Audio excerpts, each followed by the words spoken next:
like you're actually using the power of the LLM's capabilities naturally baked through the product set to do certain things. When you hit a button, it automatically is looking for these data results. When you ask it to do this, it's going through the code base in a different way versus just like a wrapper or kind of an add-on where there's a feature or benefit you're actually naturally baking in to use that capability set. Just philosophically a different approach on how to develop. Without supplies, there's no surgery. Without products, there's no patient care. Welcome to Power Supply, the healthcare supply chain podcast focused on helping you navigate the intricacies of logistics, purchasing, contracting, and supplier relationships. Each episode, we speak with healthcare executives, supply chain leaders, and innovative entrepreneurs from across the country as they share their stories, experience, and expertise on the industry we love. From the loading dock to strategic sourcing, from buyers to the C-suite, and across the enterprise, we tackle the real-life issues impacting the healthcare supply chain. Whether you're tuning in for conversation or inspiration, we're glad you're here. You're just in time to hear it from the source and stock up on insight. So sit back and plug into Power Supply. On this episode of Power Supply, we will speak with Stan Garber, co-founder and president at Levelpath. He is an entrepreneur. We're going to hear his story coming up next. He's had some experience at Workday. He'll tell us about that. He is going to tell a very interesting story about the allocation of resources, how much money is going into AI right now, and how they're leveraging investments in power to power the, power of AI. How many times can you say power on Power Supply? Stan Garber coming up next after a short break. I'm Hayes Walder. This is Gary Skinner. And I'm Justin Poulin. From the studios of Healthcare HQ, you're listening to Power Supply.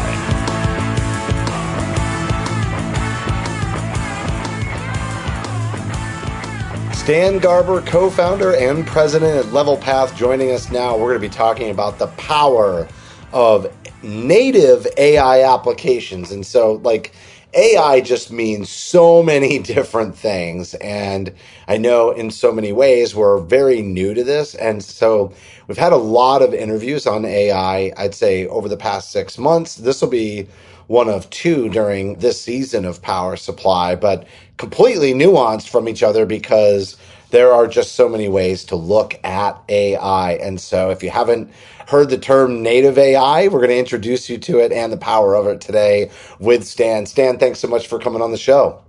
Justin, thanks for having me. And Gary, really excited to have this conversation. There's a lot to talk about here. It's a hot topic. We all know it. Can't go anywhere. When you're in San Francisco, you get off the airport, you count the billboards. By the time you get to downtown, how many AI billboards you see. Yeah. And you're trying to keep up with the applications of it, a lot of times when you're seeing it in just general media, they're talking about how kids are cheating on exams using AI and how everybody's trying to catch them, for cheating. And then so it immediately sends this message out to people that maybe are not experienced with it, that AI is somehow cheating. And, it's not cheating. It's accelerating so many things and automating at a time when there are workforce shortages. And so we're going to dive super deep on that, but we're definitely wanting to bring the positive associations and the positive applications of AI out there, for our audience. And we also know, just in talking with supply chain leaders and frontline workers, that in a lot of cases, there's quite a bit of variance and experience with it. There are some organizations that have really jumped in headfirst with AI, and people are really understanding agentic AI and all these different components. And then there's other organizations that are we haven't even really dabbled in it too much yet. I use, maybe the applications that are part of Microsoft, like Copilot or ChatGPT, OpenAI. And that's as far as I've really gone with it. But there's quite a bit of variance there. So Stan, let's just start with your background and how do you even wind up? You've been an entrepreneur. How did you wind up in this space around AI and along your career? Yeah, I mean, an entrepreneur, not like, I didn't even know I wanted to do like this idea of funny reference on an entrepreneur. I think when I was in high school, I wanted to be an investment banker, and I'm really happy that didn't happen because I graduated in '03, and that did not like a lot of things did not go well at that point. And, and honestly, it's curiosity and a passion for technology, I think has kind of led us to this. And this is my fourth company with Levelpath. And the crazy part about that story is, me and my co-founder, Alex Yakubovich, we met in high school together, bonded over like business. We started up a club called Future Business Leaders of America, chapter in our high school, traded stocks, did all these things. We're like, let's start a company. Went to college together at Case Western Reserve out of Cleveland. And, we the cool part about that is we started working with tech, and our first company was website design. Literally, it's like the idea of like going to small little mom and pops and being like, hey, do you want a website for your business? $500, $1,000, et cetera. We did that in college. Then after college, we built a company called Onassist that was an online ordering product for restaurant chains. And that was part of this idea of SaaS and cloud-based software. Like, how do you go through that trend and building a product? And then later on in 2012, we had the opportunity to get Onassist got acquired. We kind of started looking in this, and which led us into the world of procurement. We started working on a company called Scout RFP. We filled out a ton of RFPs, email, Excel, Word, and what we found out, there's all these big applications in 2013 and 14, but low adoption. So we said, what if we think about an easy interface, simple to use? And that's how we built Scout in 2014. And that was a cloud-based application, point solution on kind of a big stack of products. That company grew by 2019. I think we had almost 300 global customers. It's growing really, really quickly. Got acquired in 2019 through an amazing partnership we had with Workday. So Scout became Workday Strategic Sourcing. Alex and I led the Workday business for a little while and left in 22. And we can get into this in just a sec. But like it was like, it's honestly curiosity, because there's evolutions happening. And it's kind of crazy from like the 90s through, we're in 25 now. Like, you can kind of see every decade some level of trends, and it's just staying close to those. And like, hands down, from an investment, and we'll talk more about this, I know it, but like, never been more pumped to be in tech. Like, holy cow, like the opportunity is so tremendous now. I feel like I just fell back from AI to human intelligence, because you have gone so much further, Stan, than I am diving into. But it's interesting you bring this up, because at my level, my career, I'm like, do I absorb this? Do I not absorb this? And I was going back and forth for like 3 years. And then finally, about last year, probably 18 months into it now, I'm absorbing it, owning it, and I'm thankful. But I wish I would have thought like you did 5 years ago. I mean, you just mentioned Workday. I'm doing some applications in Workday at another engagement. So just your background is impressive, is what I want to say, and I'm glad to have this conversation. I think this is going to be really relevant to our listeners, so I'm excited to hear what you got to say. Awesome. Well, thank you. Excited to be here. Absolutely. So I think another thing that really impressed me when we were talking, Stan, was something that you said to help put like just the power requirements and the investment that's being made into, really taking AI to the next level. And I think one thing that probably a lot of people have heard about is it does take a lot of energy to process information that, you see it all the time in the news articles, like AI just solved for X, and it would have taken humans 3,000 years to process this information and come up with these results. And we did it in 3 weeks with AI, or we did it in 2 weeks with AI. But it does require a lot of energy. But you told me a story about 3 Mile Island that just about blew me away. Oh, we got to hear this. We got to hear this. Investment is. Yeah, this is wild. Yeah. Well, yeah, and I mean, and taking a step back, when I was, you kind of look through fads of technology fads, and even like blockchain and others, you're like, all right, there's adoption, people are investing, but then like you kind of start thinking through it, and I've gone through this conversation with like customers and big audiences, and you take a step back and you kind of look at, all right, let's look at adoption, and you think about from a technology standpoint. And what was really interesting is I just did the simple graphic. I think a lot of folks might have already seen this, but it's like, how long did it take us to adopt to the first 100 million users, like a radio? It was 38 years to get radio to 100 million users. Then you kind of go down this tree and you get to like TV, it took like 12 years. You get to internet, took, I think it was 3 or 4 years. And then you get to ChatGPT when OpenAI released that product. And you're like 60 days, 100 million users. right? And that was 2019. Then you're like, all right, that was really fast. And you're like, okay, I am using it. Like everybody's going through using it. And then you kind of look at the next data set and you're like, all right, so people are clearly using it, but like, why was it used? It's because the internet is widely available. We have access to all of it. And then you're like, all right, now when you think about it, what dollars are being spent on it? And then Justin, this is where like the data gets really interesting. Just when you look at the core four hyperscalers, these are the hyperscalers, like the big four tech companies. This doesn't even include OpenAI. This doesn't even include Anthropic, not even the government spend right now. They're going to deploy over $400 billion, with a B, billion dollars this year on infrastructure and support to just, so thinking about, obviously NVIDIA is one of the most valuable companies in the world. And there's a reason why, because they're buying their products up the, like they can't keep up with demand. But like we're talking about in history of technology and infrastructure, never has the deploy. Now to do that, to your point, we are literally lighting up, and this was just for Microsoft, the 3 Mile Island example. Microsoft is literally turning back a nuclear reactor to power a part of their stack. Meta just signed a deal also with another nuclear power landing organization to open up to light that up as well. The need for power is forcing us to go for something that we didn't think we were going to turn back on. We are literally going to nuclear energy to power this. It's validation to me and to a lot of the world. We're like, these folks, the investments are being made because we know how much need is going to need to be processing power to keep up with this. Yeah, I mean, it can't be cheap to start a nuclear reactor back up to power, Microsoft's investments in AI. It's definitely like to your point, $400 billion that's flowing into this. With that kind of backing, it's a transformative technology. There's no doubt, because nobody would invest this wholeheartedly this quickly if they didn't know that it had the ability to transform how we do business. Yeah, and it's kind of cool because a lot of the company and these companies themselves are, because they're using the technology stacks internally. Like they're seeing results. I know there's a bunch of headlines coming out, like Microsoft is seeing like part of their code, X percentage of their code is written with AI. Their teams are, and now we've seen this in Levelpath. Our company, our last company, Scout, we've been able to develop, I would say, what took us almost 8 years, we've been able to do in sub 3 years, maybe even 2.5 years, with a smaller team and just efficiency to be able to put out even more product. Now, there's a lot of reasons for that, but AI is a huge factor in that. So Stan, I want you to comment on that 8 years to 3 years, economy of scale, productivity, resources, people.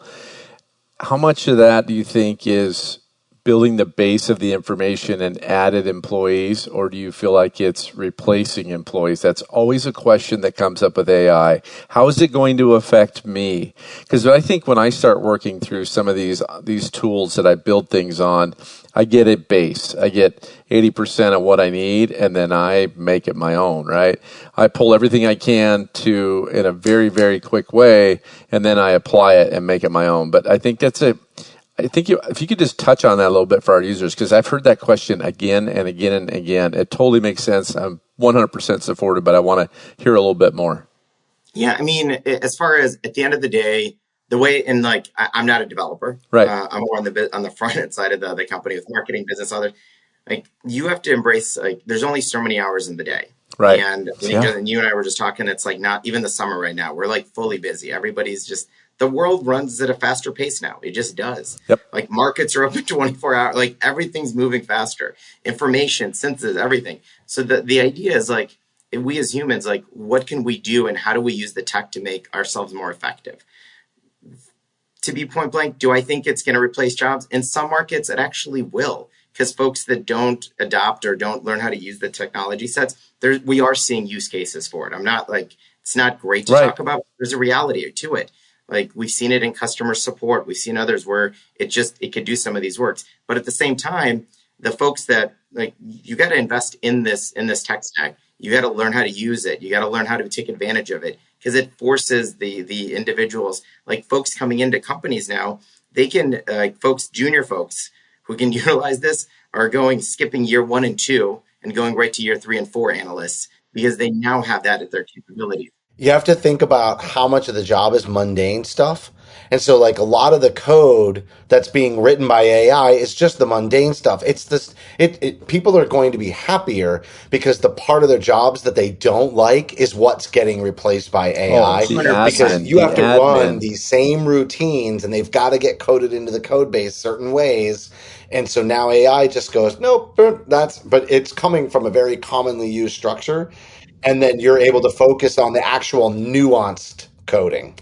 I mean, examples in our lives right now that we're seeing with like, and just like like looking up contract data or this or that, like, sure, you can open up the document, hit control find, do a search, try to summarize it, or I could ask through an LLM an open-ended question like, how do I get out of this agreement? We're going to summarize, copy, and then something that would now taken me 30 minutes is down to 10 seconds. Absolutely. Like, what am I going to do with my And time? 5 minutes to validate, and you're off. Absolutely. And Stan, you're right on. And the reason I asked that question is because there's fourth graders like me from rural Idaho with no stoplights that maybe don't get the baseline. So I like to start fourth grade and go to PhD, which you're at. So we have that middleman for our listeners. And you explained it so well. So that's so helpful. I appreciate it. And just anytime I talk to, and because when going to events, you do a quick, like executives even in the room, and you're like, show of hands, who's played with, like who's using it, right? And I'm actually surprised a lot of folks still haven't even jumped in and OpenAI and just started to ChatGPT, Anthropic. I mean, obviously Microsoft, I think some models are better than others, and you can kind of, based on what you're trying to do, but just do it. It's kind of this moment. I vividly remember this time when OpenAI released ChatGPT to the world. And I just remember like some folks started, I'm here in Silicon Valley, like the epicenter of the world, right? Like you've got OpenAI, you've got Anthropic, the office is around the corner from us. And I just remember the buzz around the space, and you go to this website, you get on the waiting list, you punch in, and I asked it a question about like diet, right? And I was like, I put in some parameters, and I was like, how do I it was an open question. I don't know. I was putting my daughter to bed, and I asked this question, and it wrote up this plan. And I was like, oh my God, did it just do that? Like, this is literally the next day I came to the office, and I went to my co-founder. I'm like, dude, this is the future. Like, can you imagine how people will work? Like, we have to rethink how we're going to develop this software. And it was the perfect time because we started developing in late 22, and we're talking, this is December in 22. So it's perfect. Love it. Yeah. Yeah. And that 22 was not so long ago.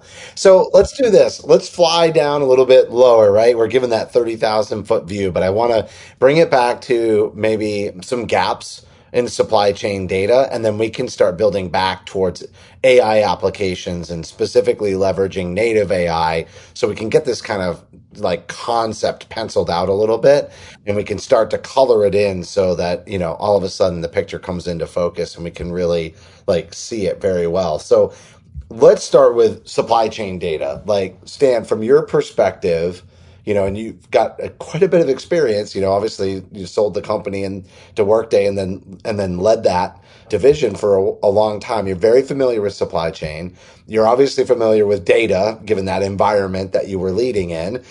What did you see there that you felt like was really a limitation in supply chain data today? Yeah, and you know, my co-founder and I, Alex actually ran the spend business, and I was on the go-to-market side, focusing on the customers.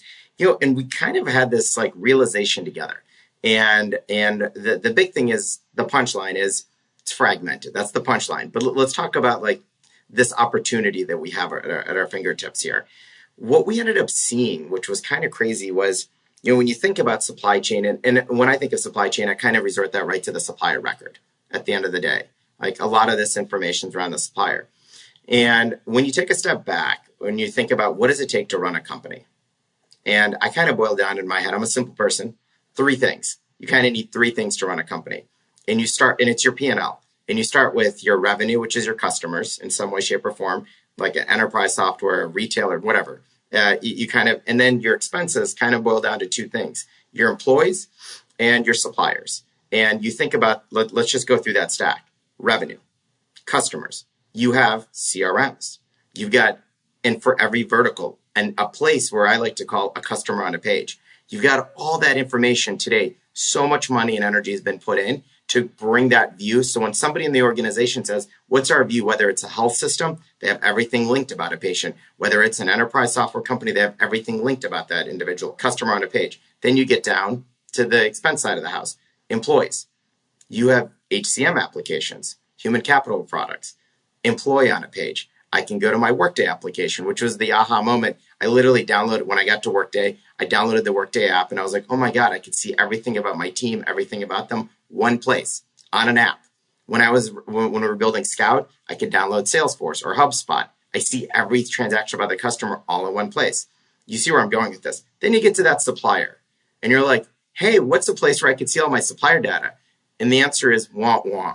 It's a journey. Wah, wah, wah, wah. Yeah, right? no, It's like a journey for every CPO when somebody's like, or supply chain, because their information lives in 8 or 9 different organizations within the teams, and they're all fragmented applications. They're not. These applications are great at what they do the one thing, but then the relationship basically starts with, hey, what's our relationship? I'm about to go meet with this particular supplier. What's our relationship? And then the next thing you know, it's a 7-day process because somebody from supply chain or procurement has to go through, talk to every group, bring it together. And we've all gone there and like piecemeal something together for the executive to go say, here you go. So everything is just fragmented across the board, running in solo information. To us, there's like this moment of like, there's a huge opportunity to bring this together. So that to me is just like the fragmentation of all the products. We've gone through this world where best-in-class products have been great, but then the data's fragmented, so then you can't get to this information. So how do you see them dealing with it? From a tech partner standpoint, obviously you've already, discovered opportunity, but when you're looking at that opportunity, it's like, you obviously see their headaches, they don't have supplier on a page. I think scorecarding even is so very elusive for so many organizations. At least they may have a way of doing it, but they would like it to be so much better than it is, whatever they are able to put together with like a Power BI or whatever. So, how do you see them managing it?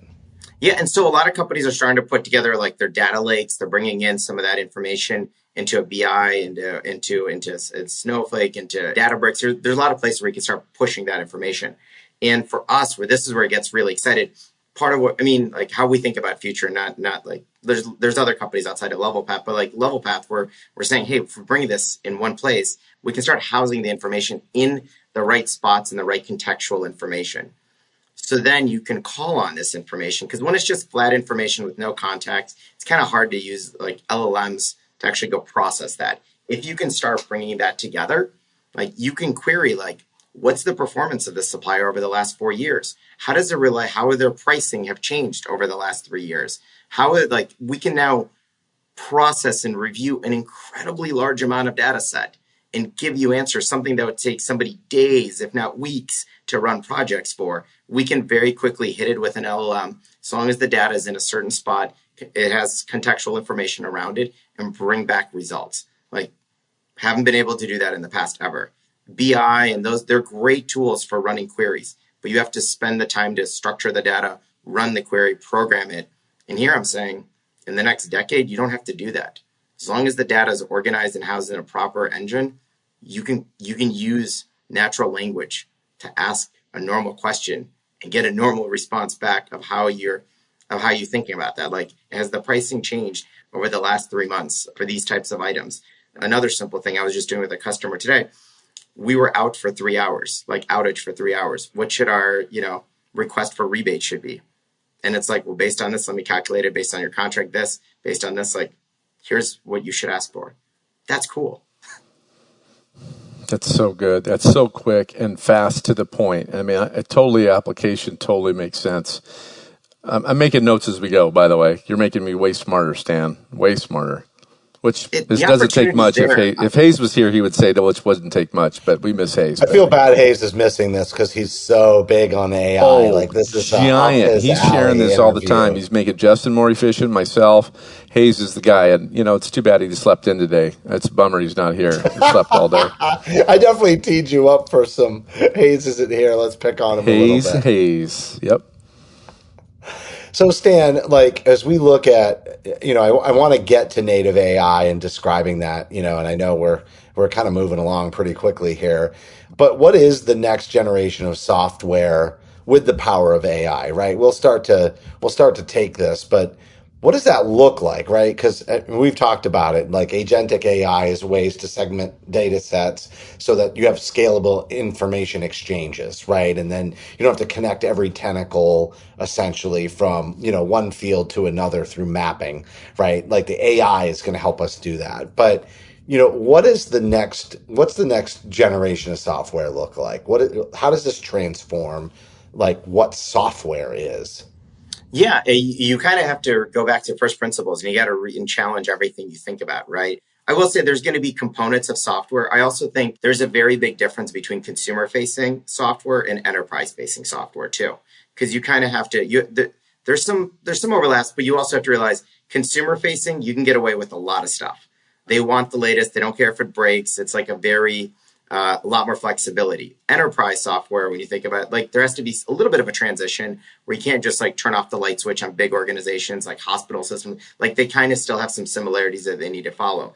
And what we're going to think through here, and how, at least for how the way I see the world is, there's going to be things built in every step of the software stack where can you add automation to something? Can you fill out something using natural language? Can you go back and forth in a more dynamic way versus being as rigid? It's going to give you flexibility where you can, instead of like you literally like, here's the drop down. I don't even know what this drop down means. Let me literally ask my within every app, there's going to be in essence a co-pilot version. Like, let me ask for some help right within the solution. And then can you fill this out for me? What's the next step I need to do? Because the data set is visible to whether it's the AI framework or the agent that will do certain tasks assigned to it. It can predict and see the future and what needs to happen. So we're now giving power back to users to be able to see some of that in advance. And you have to think about a lot of the consumer moments have to be brought into the enterprise software stack. A lot of like app development has been focused on we need to make this intuitive. Like people just need to know what the next step is without having to think too hard about it. But it is also limiting in terms of the power of the software, right? Like you've got to have the like really standard structure and it's all about user, interface and user experience and, how you guide them through the flow. But what I'm kind of thinking is that doesn't work the more advanced the system needs to be. It starts to break down because the pathways are too broad and like the application of the data is too broad. So a lot of times you can really only accomplish that to any degree of like high level of success in a consumer facing, very niche specific focused product app dev, right? And so what I'm hearing is this guided AI allows us to have maybe not an intuitive, but something parallel to that with much more complex applications. Is that a good way to kind of like describe what you're getting at?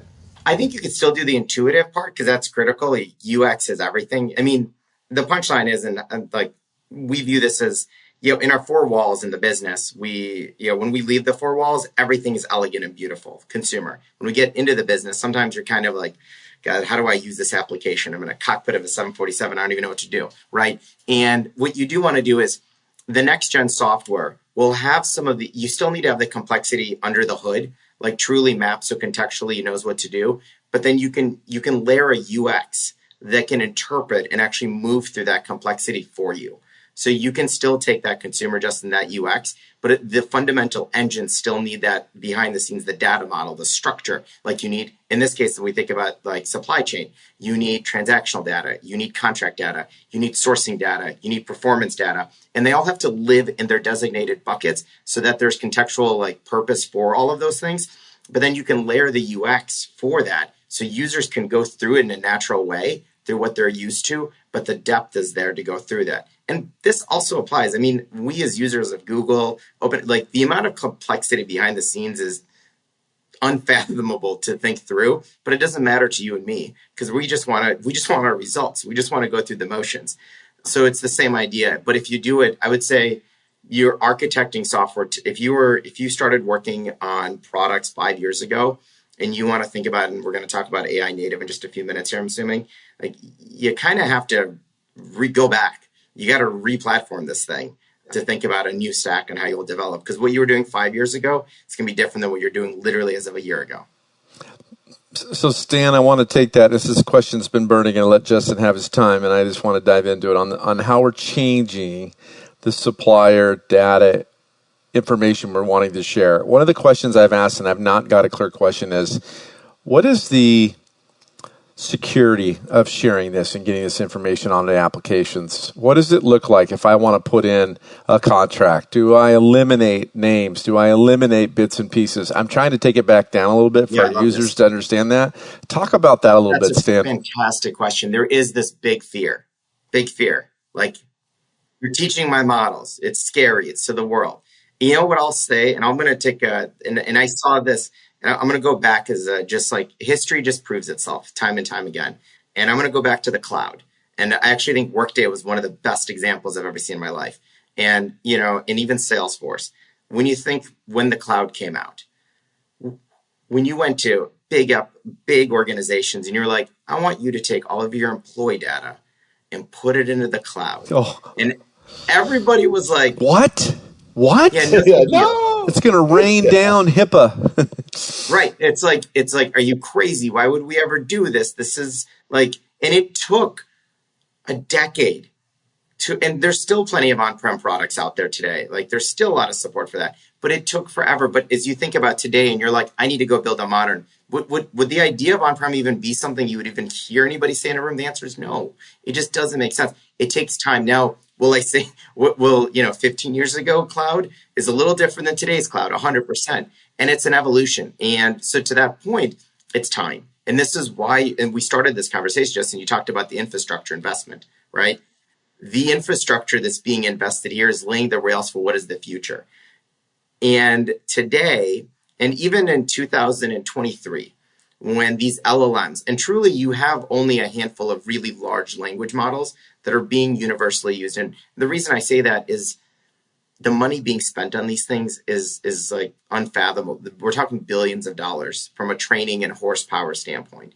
So it's kind of weird for me as a company to be like, I want to go develop my own model today. Like, I would rather, just no different. I don't have my own hosting infrastructure. I rely, whether it's on Amazon, on Google, Azure for Microsoft, like to host the infrastructure. Same thing, you're going to rent. And all of these large models now have created, now that they've gotten to scale, enterprise licensing, enterprise processing power, APIs that work. Like, they're just growing up. We're all growing up together. And so in our world, all data that we use never trains any model from a customer. The customer data stays within the four walls of the customer. It doesn't go back up. And everybody's like, well, you need to train on my data to make these models better. And I hear you. But the reality is, and what I'll simply say is, even if I train on your data, there is no way that your data set will outpace the billions of dollars and the trillions of data points that are being put in and trained on this model universally in a global way today.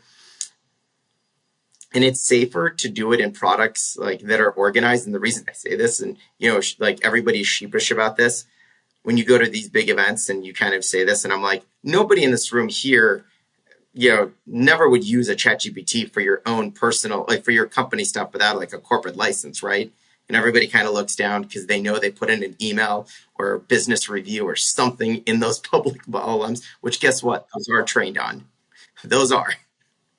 And so when you put the enterprise grade around it, you can add some protection. So to that point, Gary, like pumped at but you're going to have early adopters and you're going to go through the motion. I want to be early adopter and I want to be 25 years old. Can I go back in time, please? Can you do AI to get me back in time, please? That sounds like $1 trillion startup. We just need to focus every nuclear reactor's energy on coming up with a reverse aging genetic application. Let me go back and It's just about priorities. I mean, like Bill Gates has been putting focus on like nuclear power for the longest time, and all of a sudden it's like it's bad. Like, you know what I mean? Here it is. We know why. Yeah. Yep. It's crazy. No, I'm pumped about this, but the question is good, and the last thing I'll finish up with is it's part of the S curve. It's part of when you think about the adoption curve. Like we have to go through this. Sense. Not everybody's going to be, but everything is being done for privacy and sensitive information at the highest level. Like, it's crazy how much focus needs to be put on that. Thank you, Stan. I appreciate that. I know our listeners will appreciate that as well. That's a question that's come up many, many times. security and governance structures, and it's going to be a service. It's not something that necessarily healthcare organizations are just going to establish within their own walls of how to do that. This SaaS security will be a service. It's going to head that way. So Stan, we've only got about maybe 5 or 10 minutes left, but I really do want to talk about native AI. And so, let's just set the table on this. Like when we talk about, and you can kind of use it interchangeable, right? There's native AI, but then you can talk about it like almost as an adjective that things are AI native. So, let's come at it from both angles. What does that mean? Yeah, the way that I learn and it helped me frame this in my head is I just compare it to what's I already seen and felt myself.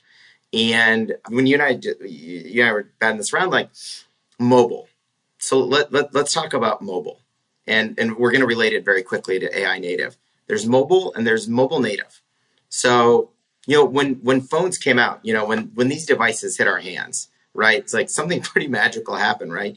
And you kind of went to the first wave, the first few years. Obviously, Apple created the Apple Store a few years into it very quickly. But what happened was everybody was like, oh, we'll shrink our current websites to be mobile friendly, right? So you can access, like, you can go to New York Times and you could zoom in, you could do some cool things, very simple stuff. It was just a browser. You weren't doing a whole lot. But then people were like, you know what? These phones are pretty amazing. They got GPS, they got navigation, they've got the ability to do push notifications. I can use like and then all of a sudden people are like, let's develop the apps. And why did you have to develop the app? Because you actually had to use the native infrastructure of the phone to be able to get that. So an Uber couldn't work on a web app, right? It had to be actually a native app. Yeah, you can't pull out your computer and start geolocating and being like, come pick me up over here. They'd never get the adoption.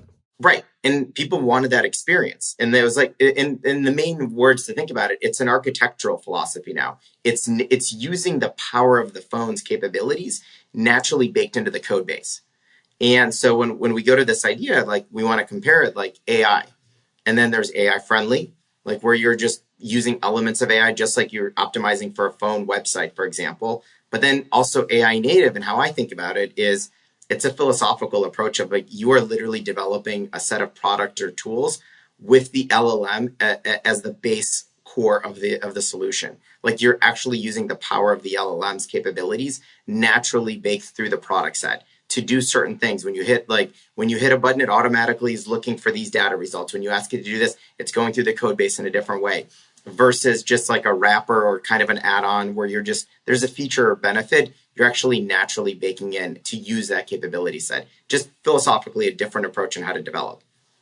So we've kind of already touched on this then in terms of like when we talked about the guided experience and every app having its own sort of AI interface to help you, enhance your user experience. There's a visual user experience, there's a ease of interfacing with it, but then there's the guided, experience going to just a whole new level because everybody's app will be powered by AI to help them get the most out of it with the least amount of time to figure it out. And so do you think learning curves are going to get crunched substantially with new software platforms that are coming out as a result? Yeah, I think it's going to be faster. The crazy thing, my 9-year-old, the other day, we were just sitting, it was a Sunday morning. They don't have that much screen time, but all of a sudden I showed her something she was actually using Microsoft Copilot in the case, and she started developing a story. And I never taught her how to do anything. She just picked it up, and then I was like, why don't you just ask a question? And she was like, without me doing anything, she was like, let me just, and then she kind of used the interact, and she created a whole series of stories and prompts, kind of for fun. And to me, I was like, and no one taught her to do that. No one ever I didn't even give her that much guidance on how to do it. It was a natural language process because she interacted with this prompt in a way that the prompt actually helped it. So just like I think that with enterprise software, we're going to teach the stakeholders, the business users, there's going to be power users for every single thing. Don't get me wrong. There's going to be unique ways, but I want to buy something in a company. It's going to become, you don't have to click 35 buttons. It's like, I would like to buy this. Let me get you to the right spot with the right information through a few quick prompts and a conversation back and forth, like you and I are talking right now, versus 15 clicks, a credit card, a PIN code, and 17 other in a blood sample, to get what you need now is going to be in a much more organized and more of a natural process. That's the power that I see. Now, the tech behind there still needs to support all the complexity, but it doesn't matter to the user. It's got to be elegant. What I really love about the story you just told about your daughter is I'm also seeing where there are lots of people that have great ideas, but to make your ideas concrete can be a real challenge, especially for, creatives. It's almost like if you've ever worked in an ad agency or if you've been around creatives, there's like a lot of great ideas and vision, but then they almost need somebody operational to be able to translate that into something concrete that can then be communicated, because it's like a great idea, but you can't get adoption unless you can disseminate the information. And that's often a roadblock for ideas getting out into the world and really like catching on.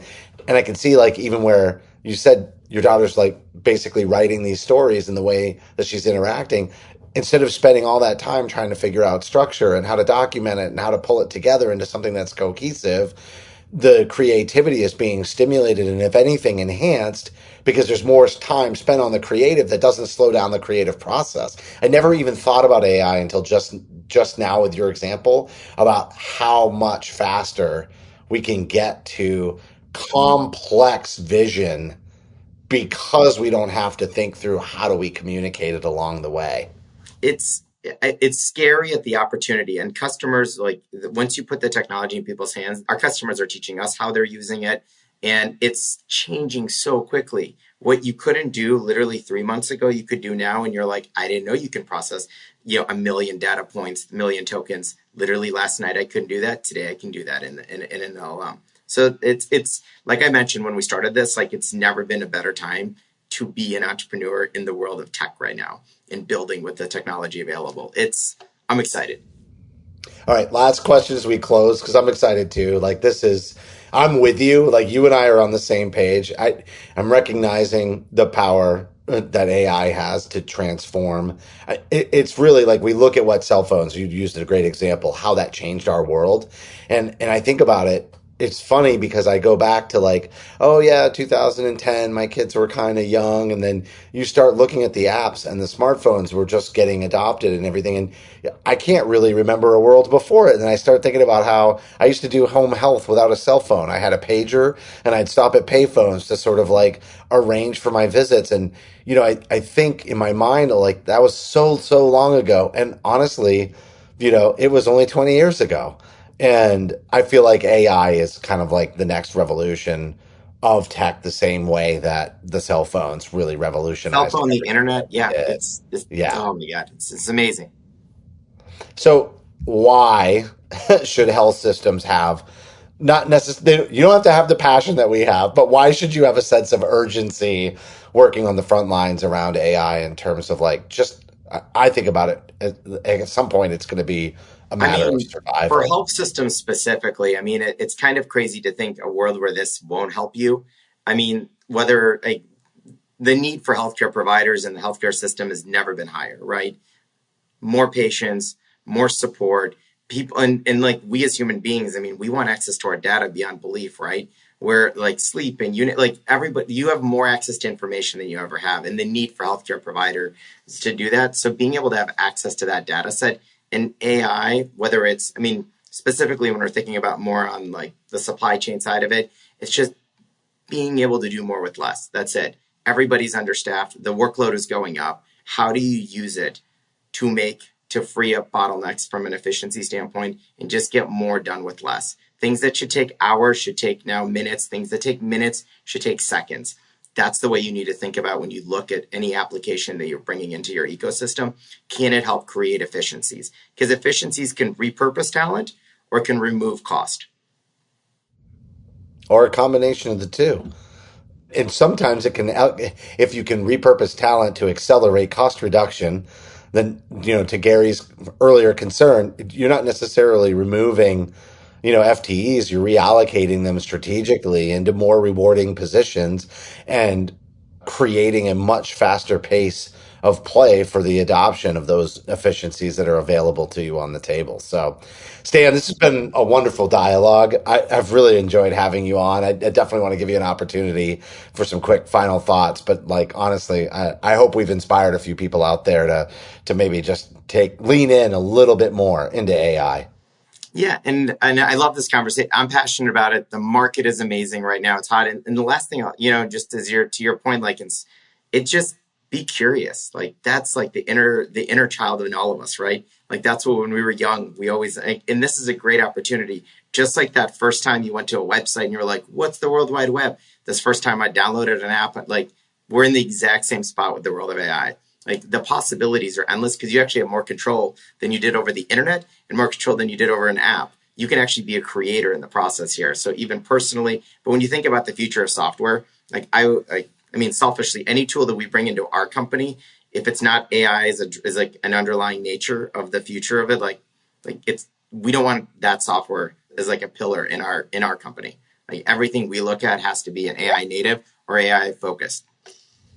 Yeah, that makes a ton of sense. All right, Stan, great job today. Loved having you on the show. And you know what? Maybe we'll have you come back in 3 months and talk about all the new applications of AI. I know it's so crazy, the pace of play. At least a year from now, let's take a look back and be like, here's what's changed just since we last talked to you. Thanks for coming on the show. Thank you for having me.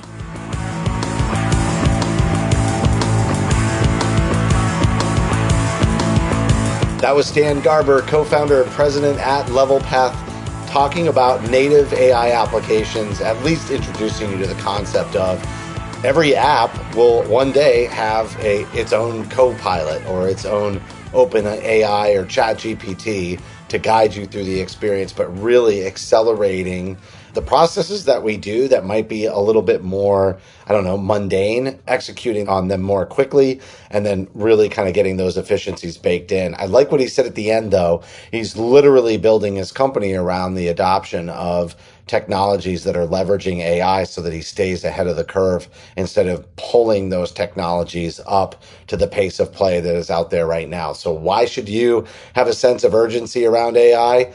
Because it is moving very fast. And I would just say and echo what Stan said at the end, get curious about it if you aren't already, even if it's just simply playing with the chat GPT and seeing what it can do for you and how it can start to accelerate some of those more mundane tasks that you do every single day. So many applications. Definitely interested in having Stan back on again in a year, so stay tuned for that. And on behalf of Gary, Hayes, and myself, thanks for listening to this episode of Power Supply. Thank you for listening to this week's episode of Power Supply. As a reminder, you can help support us by subscribing on your favorite podcast app or by downloading the smartphone app on your iPhone or Android. Simply search for Power Supply in the App Store or Google Play. The best thing about downloading the smartphone app is that you can access bonus content for certain episodes and view episodes in certain categories, like articles on the go and vendor spotlights. Are you following us on LinkedIn or Facebook yet? If you are and you love an episode or post, then let your social network know about it. Like, comment, or share our posts along with your thoughts and keep the conversation going. If you have any topics or guests that you would like to recommend for a future episode, just send us an email to info@powersupplymedia.net. We look forward to hearing from you.